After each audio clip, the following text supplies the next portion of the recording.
Ayun, good morning mga kababayan at welcome again kay KTV Pilipinas. At ang ating motive ngayong araw na to mga kababayan ko ay dalawin natin yung natitirang proyekto ng Isko Moreno Domagoso since noong 2019, no mga kababayan ko. Madami na tayo mga natapos na project, ilalagay natin dyan sa thumbnail, pero ito yung natatanging isang proyekto na natitira. Mula ito doon sa nakapaloob doon sa tinatawag natin na sige patulan na natin yung utang na sinasabi ng nagdaang administrasyon, yung 17.8 million mga kababayan ko. Kukumustahin naman natin kasi nga nasabi nga, nabanggit nga natin mga kababayan na nakapaloob nga ito sa 17.8 billion. Ayan, para sa pagkaklaro natin. Ang tanong dito mga kababayan, bakit napabayaan at hindi pa natatapos hanggang ngayon? Diba? Ilang taon na, 5 buwan na si Yorme sa pwesto. Titingnan natin kung anong kalagayan dahil nadalaw na rin po ito ni Yorme Isko. Okay, let's go! Hi sa lahat ng bumubuo at miyembro ng God First Vloggers. Maraming salamat sa inyo sa patuloy niyong pagsuporta sa akin. Huwag kayong mag-alala. Ingat! God First!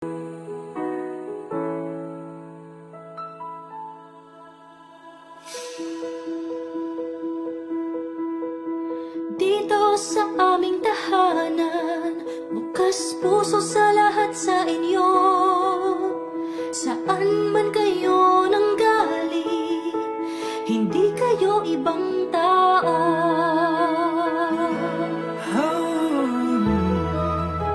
Lahat pare-pareho, magkakapatid, magkalyado. Dito sa aming tahanan, lahat ay imbitado. Dito sa aming bayan, isa lamang ang tanging gusto. Sa aral ng kasaysayan, usbong ng diwang Pilipino. Ang lahat pare-pareho, nagkakaisa, nagkakasundo. Ito ang aming tahanan, ang puso ay Pilipino.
Patawarin mo ako, aking mahal. kung ang aking pagpasya'y nagtagal. Nais ko lang palipasin ng aking nakaraan, dahil di ko siya bastang malimutan.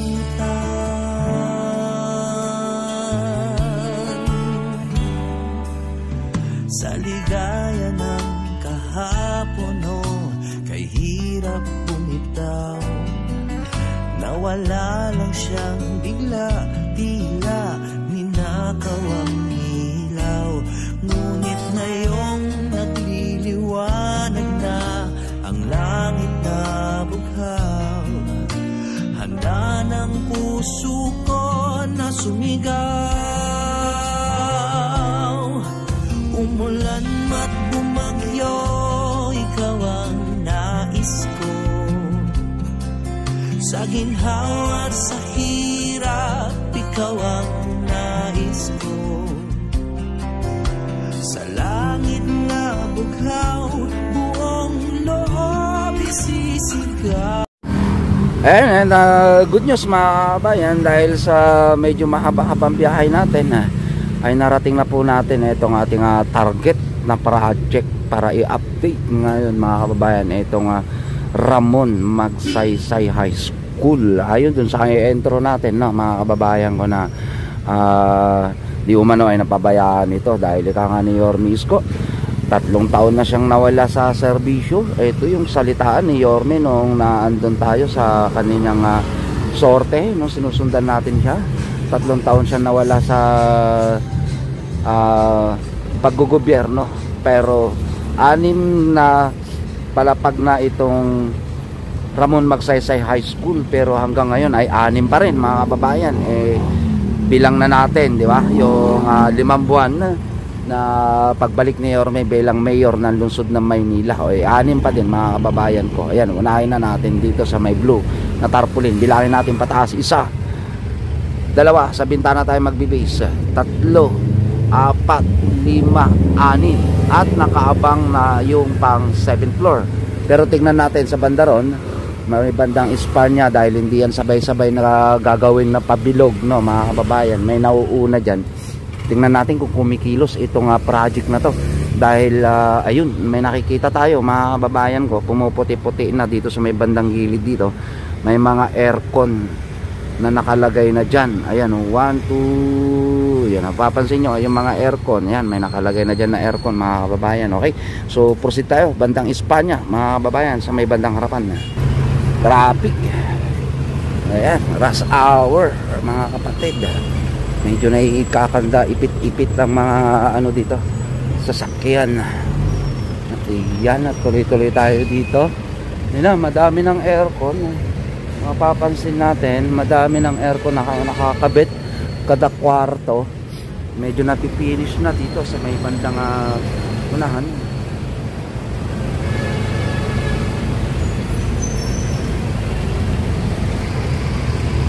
Arriving na tayo ng Espanya. Medyo masilaw, against the light tayo. Yan, nakaharap tayo sa may bandang Espanya na ngayon mga kababayan ko. Yan, tinanggal yung mga balot-balot ng aircon. Gumagalaw itong construction ng Ramon Magsaysay High School simula nung pinuntahan ito ni Yorme, Florida, galing norte. May ihian dito, banghe.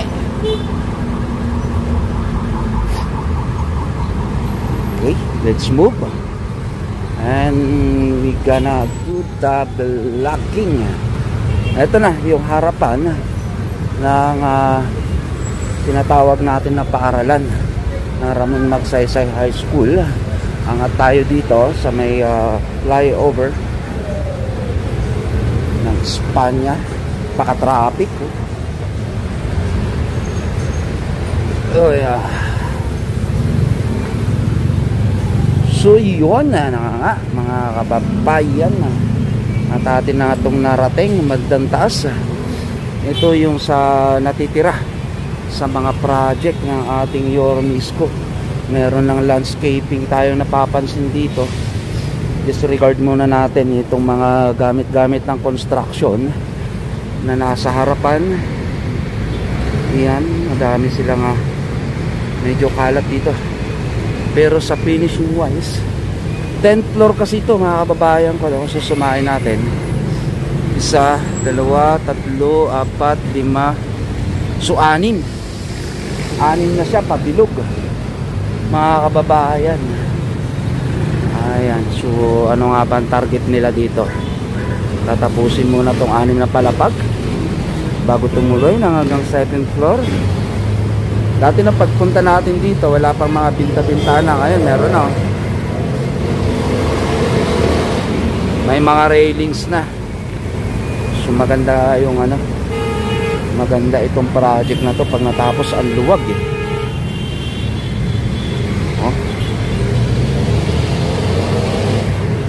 Ito, nung mga unang update natin, mapapansin ninyo bukas pa ito,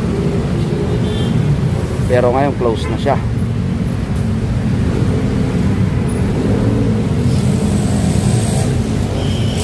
So gumagalaw nga itong project na to mga kapatid.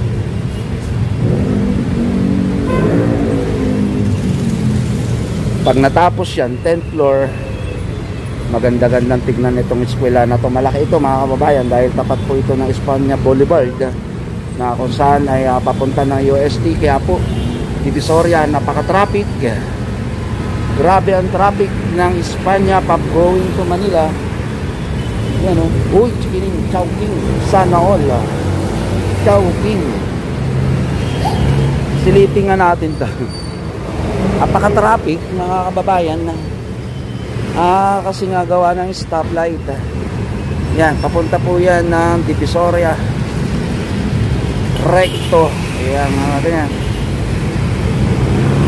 SM Manila. Ayan, dyan sa may UST. Ito na UST actually. Yan gawin na yan sa may flyover. Lacson po yan mga kababayan, sa corner. Ayan. So rush hour, nag-update tayo dito sa lungsod ng Maynila ng rush hour para dito sa ating pinuntahan na natitirang project pa ng lungsod ng Maynila. Pero good news dahil nakikita natin patuloy na naandito yung mga construction worker para tapusin itong natitirang project ng ating Yormisco since ng 2019 na nakapaloob sa di umano ay 17.8 billion of worth ng mga proyekto na kagaya na ito. Pero ang ano naman kasi doon mga kababayan, depende yan sa natapos nila, no? Yan, yung sinasabi natin na depende yan sa natapos nila, and then yan po yung sisingilin para doon sa pondo ng mga proyekto na ganito. So hindi pwedeng mag-release ng pera kung wala pang resibo sa mga trinabaho. Yun po yung kagandahan dyan mga kababayan. So nakikita natin yung improvement. Ang malaki na yung improvement ng Ramon Magsaysay High School. Kunting tiis-tiis na lang, lalo na doon sa mga estudyante na napalayo yung kanilang tinatawag natin na pinapasukan mga kababayan dahil ginagawa itong kanilang paaralan dito sa may Espanya Boulevard, Sampaloc, Manila mga kababayan. Okay, so, salamat po sa ating lahat at yan po yung naging ano ba yan, redundant kay TV Pilipinas naging update natin kay Ramon Magsaysay dahil medyo matagal-tagal tayo na hindi pumunta dito para masilip dahil ugali ng ating channel na sumisilip sa mga ganitong project, lalong-lalo na sa pamumuno ng ating butihing Yormisco Moreno Dumagoso. Dapat ay ina-update natin yung mga ganitong project mga kababayan.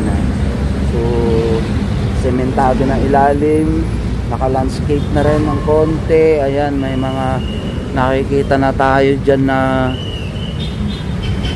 gutter mga kababayan.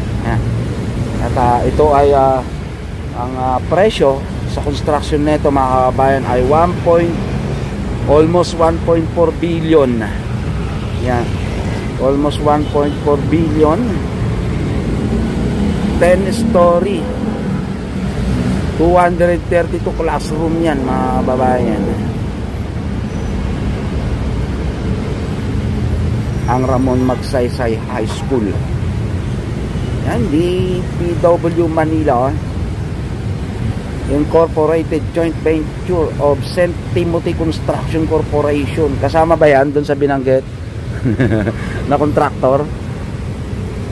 Sa ulat to the Pangulo. Oh, yan mga kababayan ko, nakita natin. Good news, good luck. At maganda dahil gumagalaw ang project ng ating buting Yorme Isko Moreno Domagos. Di ba? Kala natin ay hindi na ito matutuloy, pero ayun pala, tuloy na tuloy. At nakikita natin konting silid bago tayo umalis.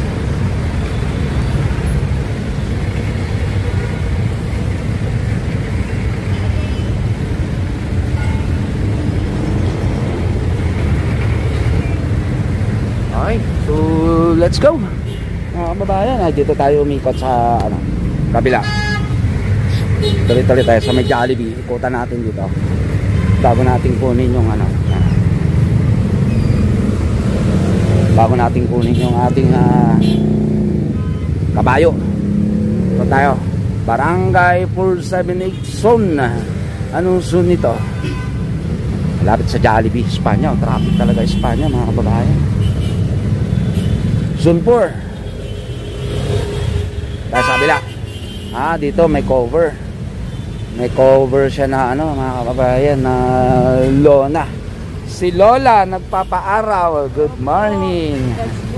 Ayan kumusta? Na-miss mo na ba si Yorme? Naman, pinagdadasal ko siya. Oo, pinagdadasal ko ang ating mahal na mayor. Kasi mahal na mahal niya ang mga tatanda. Oo nga. Lalo na mga lolo at lola. Yun ang number 1 kami sa kanya. Kaya kaming mga lola, nagdadasal talaga sa kabutihan naman ng lahat. Pero sa kanya, siya ang nangungulo ng Maynila. Oo nga po. Salamat mo, regard sa kanya. Oo. Teacher ako for more than 40 years. 40 years. Retired ako ng 2009. Saan school po kayo nagturo, Manny? Dominican School. Dominican Private? Ang una sa Isabel College, sa Concordia. Dominican School, Immaculate Heart of Mary. Ang last ko ay sa Sacred Heart Pasig. Yan. Pero dito kayo sa Sampaloc talaga, Manny? Ako kami dyan for 5 years na kami sa Maria Cristina. Okay. Salamat naman at kahit na paano, kahit na nabaha dyan, sa aming kali ay walang baha. Opo, salamat sa Ang layo po ng paarawan nyo. Yan lang naman po sa kabilang kanto. Kasi po, matataas ang building. Building, So ito talaga yung magandang spot. Dito. Very good yung yung araw, Time check. Vitamin D, Yeah. hanggang alas 8 lang ako. Time check, 7:32 mga kababayan. At kayo po si Sister ako kasi, Sister Aurora C. Ventura OP. Nga ba? Third Order of St. Dominic. Andito ako nagdadasal para sa buong mundo. Opo. Balita ko, Lola, meron daw kayong allowance by January na. May allowance naman kami every 3 months Di ba biga? Monthly kami daw, pero darating daw yung 11-13. Pero pasalamat nga kami. Kasi nung pension ko, hindi naman, mas marami pa yung gamot, mabuti at meron ako. Maintenance, no? Opo. Kasi kung wala kang maintenance, 86 na ako Ilan taon Alakas na ko kayo? po. Ay, opo, nakakalakad ako. Yung mga kasama ko ng kapitbahay ko, bedridden na sila. Kasi nga, yung araw, vitamin D yan. Tama po. Ano po ang nararamdaman ninyo kapag nakakadalaw si Yorme Isko dun sa mga mami natin na na 100 na yung edad? Pag napapanood nyo dun sa Facebook. 100,000. Wala nang pera, basta Yun lang sana ang dinadasal ko, yung magkasundo ang mga tao. Tama po. Yan din po yung panawagan ni Yorme ngayon. Magkasundo, wag silang mag-away-away, wag silang magsiraan. Bawat naman ito sa atin may negatibo at may positibo. Kaya magunawaan na lang, magmamahalan. Kaya ang Diyos ay bumaba sa lupa at nakita niya ang pagmamahal niya sa tao. Oo. Ibigyan kayo ng lakas ng looban, ng katawan, Opo, na Lola. gumawa ng mabuti sa sarili, sa pamilya at sa kapwa. Eh sa mga opisyalis natin sa national. Opo. Hindi naman nila talagang ang demonyo hindi nawawala sa mundo eh. Kaya nangyari kay Adan at kay Eva yan eh. Ang mabuti ay talagang pasensya na lang, patawarin. Opo. Sabi hindi sila gagawa ulit. Ganun lang. Ibigyan ka ng lakas at Yorme lalo, dinadasal ko. Ito yung breviary ko eh. Ayan, ang ganda oh. Dinadasal ko oh. Ganda oh. Ito sa ang bilhin ng Tetea, Guadalupe. Our Lady of Guadalupe. Yan. Oo. Sa isang ano siya nagpakita ng sa isang ano pa yun eh, malalasin pa yun eh, pero pinapakitaan niya, sabihin mo sa obispo Opo. na magtayo ng simbahan dito sa sa Mexico ito eh. Mexico. Oo. Guadalupe. Ayan po Lola, at ako'y nag-update ng project ni Yorme, itong Ramon Magsaysay High School. Paano ba yan? Kailan mo yan? Kasi Yun nga po ma'am matagal-tagal na nawala si Yorme, di ba? 3 years, pero ganun pa rin yung itsura. wala ding meron namang naitayo pero Ang tagal, ang bagal. Tagal. Oo. Yan na lang actually yung natitira. Ilang floors pa? 10 kasi yan, 10. May 3 floors pa. Oo, di may ano pa, 4, 6 na palapag pa lang. Ano pa lang pala yan? Pero ang pinagtataka natin, hindi pa tapos yung building, pero naglalatag na sila ng aircon. Yun na nga. O baka mamaya gamitin na nila, tapos while they constructing yung taas, medyo risky sa mga bata. Tama po ba? Very risky talaga. Oo. Na minamadali, kailangan aralin mabuti. Tama. Buhay ang nakataya dyan. Buhay. So mas maganda yung mga dating movement ni Yorme na tinatapos muna yung building, di ba? Bago sila mag-finish. Ang ganda nung sa Albert. Yes. Ganda, At yung mga estudyante natin ng Sampaloc na nandito sa lugar na to, naandun din sila, yung mga high school natin. Yung iba, oo. Oo. Yung dadasal ko sana, dagdagan pa ng lakas ang ating mga na mayor. Opo. Oo. At pagdasabi natin si Marcos, Opo. tayo ipagdasal natin naman nangungulo para nun ay hindi mademonyo ang isip. Ayan at ika nga ni Yorme, suportahan ang national government. Kaya nga po yun yung ginagawa nga natin ngayon sa lungsod ng Maynila, na ikipag-collaborate na tayo sa national government. Maganda yung naisip. At hindi sila na ikipagsiraan. Wala ako narinig na sinisira ni Yorme. Wala ako naririnig. Sige po Lola, papaano po? Salamat po sa konting interview natin. Ako po si KTV Pilipinas, kay Yorme po ako. Anong pangalan nyo? Pagdasal ko kayo pamilya Sa nyo. ano po mami, sa YouTube po ito.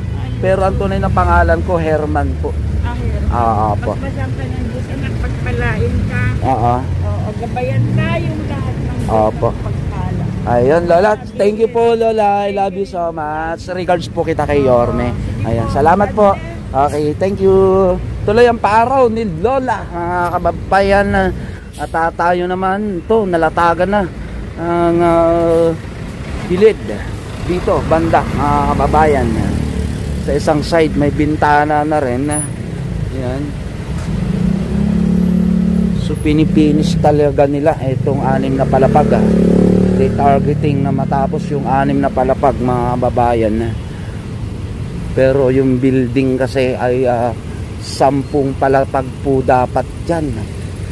Silip tayo dito.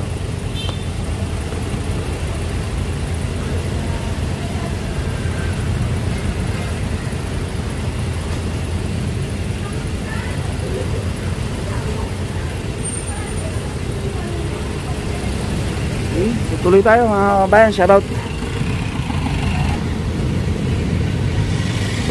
Dito, tingnan natin dito.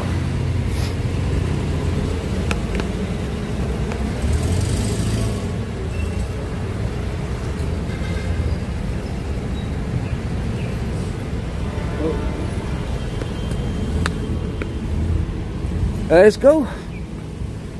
Next project tayo, mga kapatid.